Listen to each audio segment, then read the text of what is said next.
Hello, I'm Theron Schutte, Superintendent of the Marshalltown Community School District, and I welcome you to Roundhouse Phase 2. We're standing in the front lobby of the auxiliary gymnasium, and as you can see behind me, we have a donor wall showing all the different people and businesses from our local community that came together to contribute $2.7 million of a nearly $7 million project to make this vision become reality. So this beautiful display behind me is a recognition and dedication to all of the individuals as well as local businesses who contributed and alumni to our Roundhouse Phase 2, moving from vision to reality. Nearly $2.7 million was raised towards roughly a $7 million project. And the unique thing about this feature is that all of these names are etched in original Roundhouse bleacher boards that were salvaged during the Phase 1 renovation of the Roundhouse.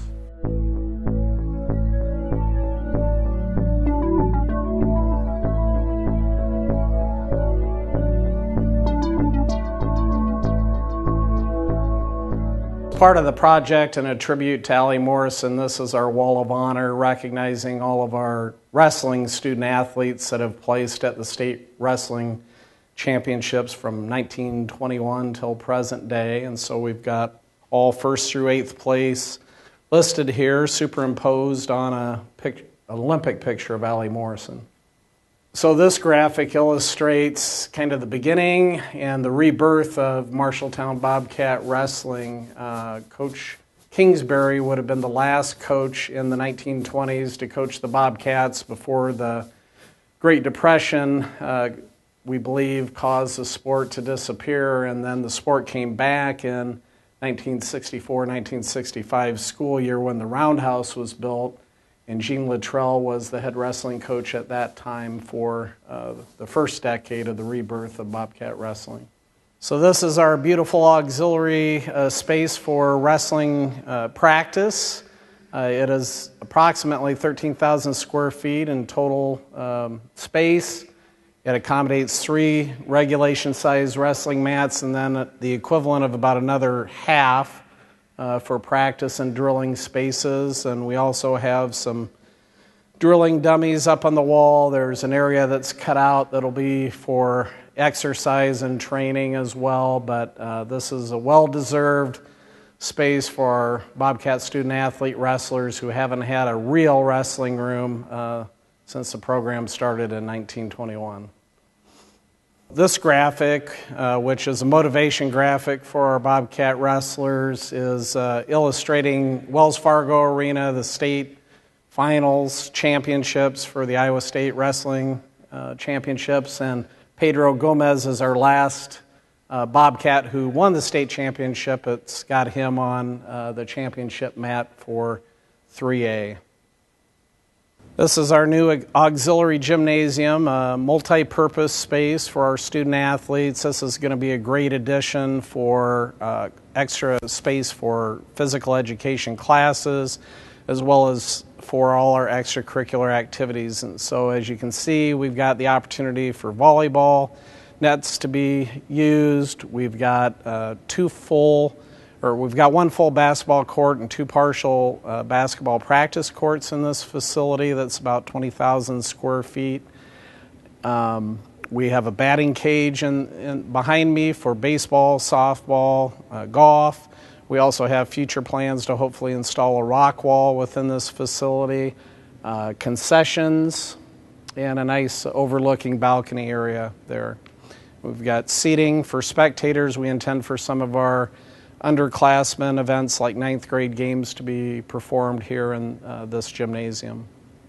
So we're standing outside of Roundhouse Phase 2, the new addition, which will be opened on Saturday, October 30th, 2019.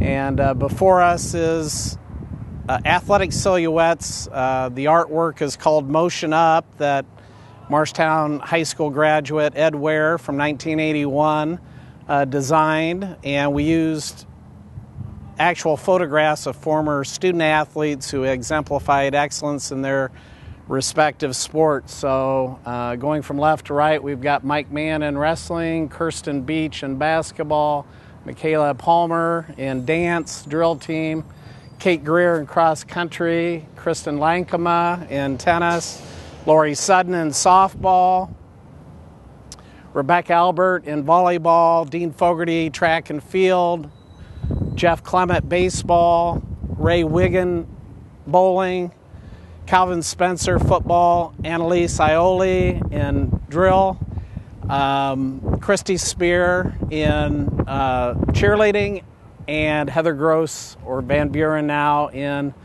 swimming and diving.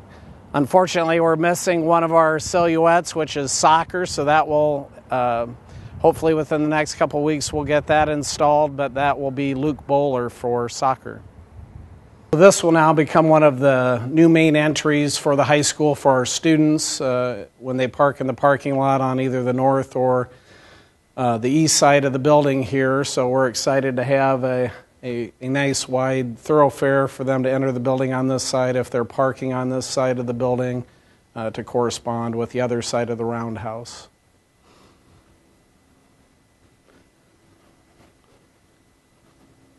As part of this roundhouse project, we had a few other spaces that we could turn into useful and meaningful usable space, and so we've got a new security office here that's right on top of the stairway for entering Roundhouse Phase 2, and we'll walk around the corner where we've got a couple small music practice rooms as well. So this will just be a music practice space for students, one or two students to be able to utilize, but it was space that otherwise would have not been useful had we not converted it. So we're pleased to be able to help the fine arts area as well. This again is another music practice space that can be used by our fine arts department, a little bigger so it could accommodate some small ensembles and that sort of thing. We're just very proud to be able to contribute to the community this wonderful facility, both auxiliary gymnasium space and wrestling practice facility to go with the beautiful, iconic Roundhouse Phase 1 renovation. So our hopes will be that this will help accommodate and inspire future Bobcats to excellence for years to come and make our community proud.